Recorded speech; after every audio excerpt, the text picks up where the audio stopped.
Well, he was one of the most prolific African-American inventors in our nation's history, and he called Minnesota home. His most famous invention helped create several new industries, from frozen foods to supermarkets to fast food restaurants. In tonight's Voices for Change story, Maury Glover looks at the life and legacy of Frederick McKinley Jones. He was a genius. He saw a problem and solved it. When you go to the supermarket, your pick of fresh fruits and vegetables is at your fingertips year-round.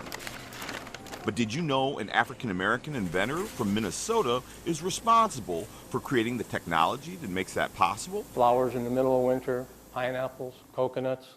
It was unheard of until Fred came up with an idea. This is the history of Thermo King in Bloomington, starting with Fred Jones and Joe Numero. Rick Smith is the company historian for Thermo King, which pioneered the refrigerated transport industry more than 80 years ago. Fred came up with the first mechanical refrigeration unit that would go on the nose of a trailer. He says it was an invention by employee Frederick McKinley Jones that put the company on the map. In the big scheme of things, this gentleman did a lot, and it impacts people every day, and you don't even know it. Jones was born in Cincinnati, Ohio, but as a young man, he ended up in Halleck, Minnesota, maintaining the equipment on a farm owned by the son of railroad magnate James J. Hill. Smith says Jones was a mechanical genius who built an early version of the snowmobile with a car engine and an airplane propeller on the back.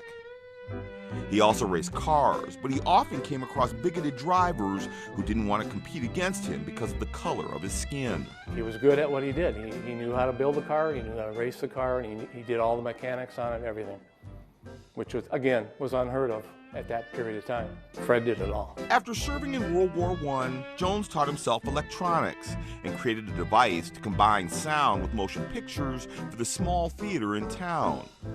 That caught the attention of Minneapolis entrepreneur Joe Numero, who offered Jones a job to improve the sound equipment made by his company without meeting him. But when Jones showed up at his office, at first Numero thought it was a joke. He thought, this black man standing in the lobby can't possibly be the genius that he heard about. So he kind of started quizzing him. What do you know about microphones? What do you know about speakers? And Fred just told him everything he wanted to hear until Joe finally said, whoa, you're the real guy. Years later, Numero was playing golf with a friend who owned a trucking business, and he told Numero he wished someone would come up with a refrigerated trailer. Numero bet him $5 his resident genius, Jones, could figure it out. Joe Numero came back to Fred McKinley Jones and said, hey, I need you to create this refrigerated unit. And within a couple of weeks, we had a prototype, and within a short period of time after that, we had the first mechanical refrigeration unit. So that's how this industry got started, on a bet on a golf course. The invention became the basis for Numero's new company, Thermo King, in 1938, and Jones received a patent for his invention a couple of years later. The portable air cooling unit allowed trucks to carry fresh food anywhere across the country without spoiling, ushering in the era of the supermarket. During World War II, the military also used Jones's invention to transport and store blood, medicine, and food for troops on the front lines. I was eating nectarines the other day. I was thinking, how can you eat a nectarine in Minnesota when it's 20 below? Well, that invention that he created in 1938 is the reason why I had those nectarines yesterday. In all, Jones held more than 60 patents for everything from a portable x-ray machine to an automatic ticket dispenser before he died from lung cancer in 1961. 30 years later, President George Bush Sr. posthumously awarded his widow the National Medal of Technology, making Jones the first African-American to receive the honor. Being an African-American person, it fills me with joy and pride that he did such a great thing for our society.